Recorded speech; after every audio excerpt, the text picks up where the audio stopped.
നമ്മളിപ്പോൾ നിൽക്കുന്നത് നമ്മുടെ സ്വന്തം പ്രൊജക്റ്റിലാട്ടോ. നമ്മൾ ഒരു വർഷം എടുത്ത് ഫിനിഷ് ചെയ്തൊരു പ്രൊജക്റ്റാണിത്. ഈ ഒരു പ്രൊജക്റ്റ് ചെയ്തിട്ടുള്ളത് 4 സെൻറ്റിൽ 1460 സ്ക്വയർ ഫീറ്റിൽ 3 BHK ഒരു വില്ലയാണ്.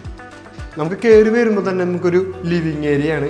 അതുപോലെ തന്നെ ഇവിടെ ഒരു നമുക്ക് സ്റ്റെയറിൻ്റെ താഴെ ഒരു ഗ്രീൻ സ്പേസ് കൊടുക്കാനുള്ള ഒരു സ്പേസ് ആണ്. ഇവിടെ ഒരു ലോൺ നമ്മൾ വിരിച്ചിട്ട് നമുക്കൊരു ബുദ്ധനോ കാര്യങ്ങളൊക്കെ സെറ്റ് ചെയ്യാനുള്ള ഒരു പ്ലാനിലാണ് ഇവിടെ.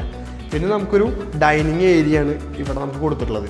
ഇവിടെ നമുക്ക് ഓപ്ഷൻ ഉണ്ട്, ഒരു കോർട്ട്യാർഡ് കൊടുക്കാനുള്ള ഓപ്ഷൻസ് നമുക്കിവിടെ അവൈലബിൾ ആയിട്ട് ഇട്ടിട്ടുണ്ട്. പിന്നെ നമുക്കൊരു ഓപ്പൺ കിച്ചണാണ് നമുക്ക് അവൈലബിൾ ആയിട്ടുള്ളത്.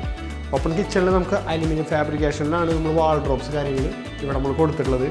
ഉണ്ടാവും ജസ്റ്റ് ഇതിൻ്റെ ഉള്ളിൽ പ്രൊഫൈൽ ലൈറ്റ്സ് കൊടുത്തിട്ട് നല്ല ലൈറ്റിൻ്റെ ഇതാണ് കൊടുത്തിട്ടുള്ളത്. യെസ്, ഈ ഒരു വില്ലയിൽ താഴെ ഒരു ബെഡ്റൂമും മുകളിൽ 2 ബെഡ്റൂമാണ്. നമുക്ക് ആദ്യം മുകളിലത്തെ 2 ബെഡ്റൂംസ് കണ്ടിട്ട് വരാം. ഫസ്റ്റ് ഫ്ലോറിലേക്ക് നമുക്ക് കയറി വരുമ്പോൾ ഒരു ഓപ്പൺ ഹാളാണ്. നമുക്ക് റൈറ്റിലും ലെഫ്റ്റിലായിട്ടാണ് നമ്മുടെ ബെഡ്റൂംസ് വരുന്നത്. ഫസ്റ്റ് ബെഡ്റൂം നമുക്ക് നോക്കുകയാണെങ്കിൽ ഇതാണ് നമ്മുടെ ഫസ്റ്റ് ബെഡ്റൂം വരുന്നത്. ഇവിടെ വാർഡ്രോബ്സ് കാര്യങ്ങൾ ഫിനിഷ് ആയിട്ടുണ്ട്. ഇവിടെ നിന്നൊരു അടിപൊളി ഒരു ഓപ്പൺ ബാൽക്കണി ഉണ്ട്. അതൊരു വില്ലയുടെ മെയിൻ ഹൈലൈറ്റ് ആണ്.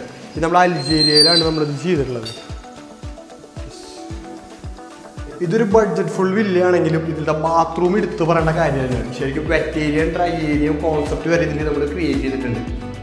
ജസ്റ്റ് നോക്കി കഴിഞ്ഞാൽ നമുക്ക് അറിയാൻ പറ്റും. മുകളിലത്തെ നമ്മുടെ സെക്കൻഡ് ബെഡ്റൂമാണിത്. സെക്കൻഡ് ബെഡ്റൂം തന്നെ നമ്മുടെ ഇത്ര സ്പേസ് നമുക്ക് ഇതിൽ വരുന്നുണ്ട്. ഇതേപോലെ തന്നെ ഇവിടെ നമ്മൾ അൽജീരിയയിൽ ഗ്ലാസ് ഡോർസ് നമ്മൾ കൊടുത്തിട്ടുണ്ട്. ഒരു ഓപ്പൺ ബാൽക്കണി സ്പേസാണ് നമുക്കിവിടെ ഉള്ളത്. ഇത് നമുക്കൊരു റീഡിങ് സ്പേസ് ആക്കാനോ ഒക്കെ നമുക്ക് ചെയ്യാൻ പറ്റുന്നതാണ്.